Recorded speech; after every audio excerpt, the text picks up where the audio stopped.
తిరుపతి తొక్కిసలాట ఘటన నేపథ్యంలో ముఖ్యమంత్రి ఆదేశాల మేరకు దేవాదాయ శాఖ మంత్రి ఆనం రామనారాయణ రెడ్డి హుటాహుటిన తిరుపతికి చేరుకున్నారు. ఈ మేరకు ఆయన ఒక వీడియో సందేశాన్ని విడుదల చేస్తూ బాధితులకు సత్వర సహాయక చర్యలు చేపట్టేలా ముఖ్యమంత్రి ఆదేశాలు జారీ చేశారని చెప్పారు. బాధితులకు చికిత్స, ఇతర సహాయ కార్యక్రమాలను పర్యవేక్షించేందుకు సీఎం ఆదేశాలతో తాను స్వయంగా తిరుపతి వచ్చినట్టు తెలిపారు. బాధితులను, మృతుల కుటుంబాలను తాను స్వయంగా పరామర్శించనున్నట్టు పేర్కొన్నారు. ఈరోజు ఒక దురదృష్టకరమైన సంఘటన తిరుపతి నగరంలో జరిగింది.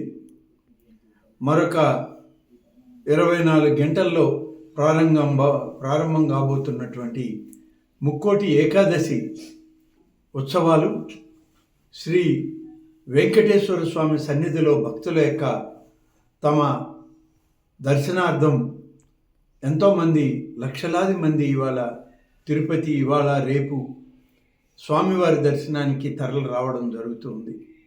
ఒక దురదృష్టకరమైన సంఘటన అక్కడ జరిగింది. తొక్కిసలాట 6 మంది భక్తులు, వివిధ ప్రాంతాల వాళ్ళు చనిపోవడం కూడా జరిగిందని చెప్పి కలెక్టర్ గారు, ఎస్పీ గారు చెప్పడం జరిగింది. అన్ని రకాలుగా ఏర్పాట్లు చేయమని, భక్తుల యొక్క మనోభావాలను కాపాడడానికి, భక్తులు అందరూ కూడా స్వామివారి దర్శనార్థం వారికి అన్ని సకల సౌకర్యాలను ఏర్పాటు చేయమని ఇప్పటికే ప్రభుత్వం, రాష్ట్ర ముఖ్యమంత్రి శ్రీ చంద్రబాబు నాయుడు గారు ఆదేశాలు ఇవ్వడం జరిగింది. కానీ ఇది ఒక దురదృష్టకరమైన సంఘటన ఈరోజు తిరుపతిలో సాయంత్రం జరగడం, దీని మీద చనిపోయినటువంటి కుటుంబాలకు, ఆ వ్యక్తులకు ప్రగాఢమైన సానుభూతిని తెలియజేస్తూ వారిని పరామర్శించడమే కాదు, రేపటి నుంచి జరిగేటువంటి ముక్కోటి ఏకాదశి కార్యక్రమాలను కూడా పర్యవేక్షించడానికి గౌరవ ముఖ్యమంత్రి గారి ఆదేశాల మేరకు మరి నేను, రాష్ట్ర రెవెన్యూ శాఖ మంత్రి శ్రీ అనగాని సత్యప్రసాద్ గారు, అలాగే రాష్ట్ర హోంశాఖ మంత్రి శ్రీమతి అనిత గారు అందరం కలిసి తిరుమతికి బయలుదేరాం. దారిలో ఉన్నాం. కొద్ది సమయంలో ఉదయం కంతా అక్కడ చేరుకునేటువంటి అవకాశాలు ఉన్నాయి.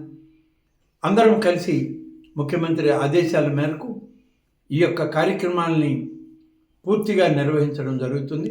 అధికారుల యొక్క సమన్వయ లోపాన్ని సరిచేసుకొని టీటీడీ బోర్డు కానీ, అధికారులు కానీ, జిల్లా అధికార యంత్రాంగం అంతా సమన్వయంతో రాష్ట్ర ప్రభుత్వం యొక్క ఆదేశాల మేరకు, గౌరవ ముఖ్యమంత్రి శ్రీ చంద్రబాబు నాయుడు గారి ఆదేశాల మేరకు సజావుగా ముక్కోటి ఏకాదశి ఉత్సవాల్ని మరి మొదలుపెట్టి పూర్తి చేయడానికి కూడా మేమందరం అక్కడే ఉండి పనిచేయడం జరుగుతుంది.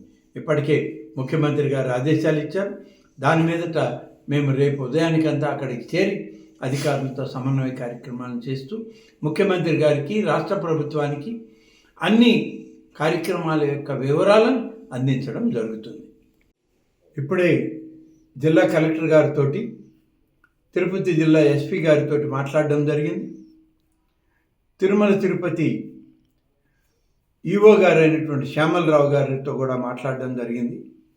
దాదాపుగా 6 మంది ఈ తొక్కిసలాటలో చనిపోయారని, 26 మంది రుయా హాస్పిటల్లో మరి అడ్మిట్ అయ్యారని, మరొక 6 మంది స్విమ్స్ హాస్పిటల్లో అడ్మిట్ అయ్యారని, వారికి ఎలాంటి ప్రాణాపాయ పరిస్థితి లేదు, అందరికీ కావలసినటువంటి మెరుగైనటువంటి వైద్య సౌకర్యాన్ని ఏర్పాటు చేస్తున్నామని జిల్లా అధికారులు, తిరుమల ఈవో గారు ఇద్దరు చెప్పడం జరిగింది. వారందరికి కూడా ఇదే ఆదేశాలు ఇచ్చాం. ముఖ్యమంత్రి గారి ఆదేశాల మేరకు ప్రతి ఒక్క భక్తుడికి స్వామివారి దర్శనం సజావుగా సాగాలి, పూర్తి స్థాయిలో అన్ని రకాల భద్రతా ఏర్పాట్లు కానీ, అన్ని రకాల సదుపాయాలను కానీ తిరుమల తిరుపతి దేవస్థానంతో రాష్ట్ర ప్రభుత్వం, జిల్లా అధికార యంత్రాంగం కూడా కలిసి పనిచేయాలని చెప్పి వారందరికీ చెప్పడం, ఇప్పటికే ఆ చర్యలు తీసుకోవడం జరిగింది. రేపటి నుంచి అన్నీ కూడా దగ్గరుండి పర్యవేక్షించడానికి కూడా ముఖ్యమంత్రి గారు ఆదేశాలు ఇచ్చారు.